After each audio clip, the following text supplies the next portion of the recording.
Visa প্রক্রিয়া নিয়ে অনেকেরই নানা সমস্যা হয়, বিশেষ করে ভারতীয়দের জন্য।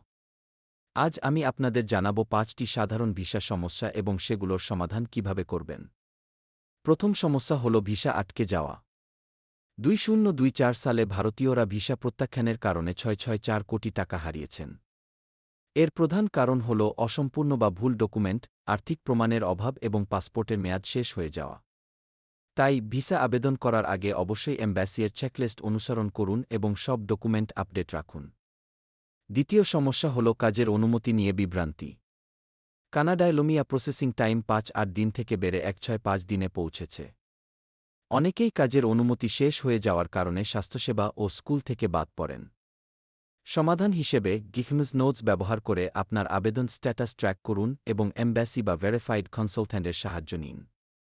তৃতীয় সমস্যা হল ভিসা ইন্টারভিউ এবং ডকুমেন্টেশন সংক্রান্ত ভুল। অনেক সময় ভুল উত্তর বা ডকুমেন্টে অসঙ্গতি থাকার কারণে ভিসা প্রত্যাখ্যাত হয়। তাই ইন্টারভিউয়ের জন্য ভালোভাবে প্রস্তুতি নিন, ভেফস গ্লোবাল ভেরিফিকেশন সার্ভিসেস ব্যবহার করুন এবং এম্বাসি হেল্পলাইনে যোগাযোগ করুন। চতুর্থ সমস্যা হল ট্রাস্টেড পোর্টালস এবং সাপোর্টের অভাব। সঠিক তথ্য পেতে ব্যবহার করুন ক্যারিয়ার্স ৩৬০ ভাইসা গাইড, ম্যাডেড পোর্টাল এবং ওয়ার্ক হেল্পলাইন ১৮০০-১১-৩০৯০। এইসব প্ল্যাটফর্ম আপনাকে ভিসা সংক্রান্ত সঠিক তথ্য দিতে সাহায্য করবে।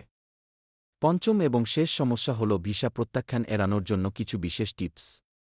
ভিসা পেতে চাইলে সব ডকুমেন্ট এম্বাসি চেকলিস্ট অনুযায়ী দিন, আর্থিক প্রমাণে স্থায়ী আয় দেখান, ভ্রমণের উদ্দেশ্য স্পষ্ট করুন এবং ইন্টারভিউতে আত্মবিশ্বাসী থাকুন। ভেরিফাইড কনসালট্যান্টের সাহায্য নিলে আপনার সম্ভাবনা আরও বেড়ে যাবে।